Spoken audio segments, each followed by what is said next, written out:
ఒక కట్ట పుదీనా ఆకులను తీసుకుంటున్నాను. అలాగే 4 పచ్చిమిర్చి కట్ చేసి వేసుకున్నాను. 2 లవంగాలను తీసుకుంటున్నాను.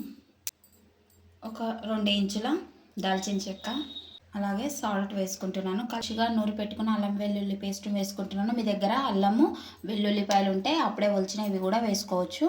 వీటిని మిక్సీ చేసుకుందాం. స్టవ్ ఆన్ చేసుకొని ప్యాన్ పెట్టుకొని ఆయిల్ వేసుకుంటున్నాను. ఆయిల్ హీట్ అయింది. ఆవాలు వేసుకుంటున్నాను. ఆవాలు చిటపెట్టలాడేటప్పుడే జీలకర్ర వేసుకుంటున్నాను. అలాగే పోపు దినుసులు, పల్లీలు, ఎండుమిరపకాయ, కరివేపాకు వీటిని కలుపుకుందామండి. దోరగా వేయించుకోవాలి.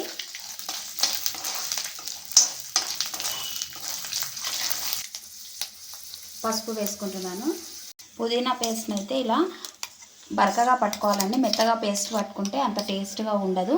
ఇలా బరకగా పట్టుకోవాలి. ఇందులోకి వేసుకుందాము.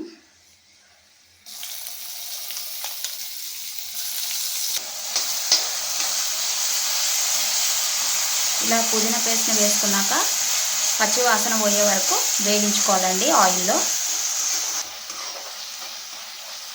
ఇలా పచ్చి వాసన పోయే వరకు వేగించుకోవాలండి ఆయిల్లో. మంచి కలర్ వస్తుందండి. మంచి అరోమా కూడా వస్తుంది. ఇప్పుడు దీంట్లోకి ఆయిల్ సపరేట్ అయ్యేటప్పుడే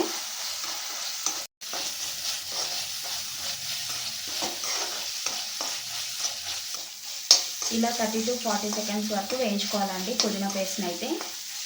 ఇలా అన్నం వండేసి చల్లారాక విప్పుకొని పెట్టుకున్నానండి. లేదా మీ దగ్గర మిగిలిన అన్నం ఉన్నా ఇలా చేసుకోవచ్చు. ఇప్పుడైతే ఈ పుదీనా పేస్ట్ వేగింది. ఇందులోకి అన్నాన్ని అయితే వేసుకుందాము.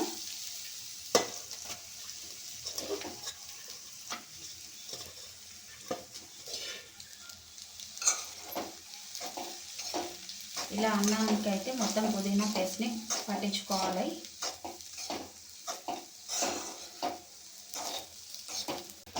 అన్నాన్ని అయితే ఈవెన్గా వేయించుకోవాలి. అన్నం ఆల్రెడీ చల్లగా ఉంటుంది కాబట్టి. ఓకే అండి, వేడేటట్టు ఇలా వేడయ్యాక అన్నం అయితే వేడైంది. ఇప్పుడు కొత్తిమీర వేసుకుందాము. స్టవ్ ఆఫ్ చేసుకుందాం. ఇంతేనండి పుదీనా రైస్.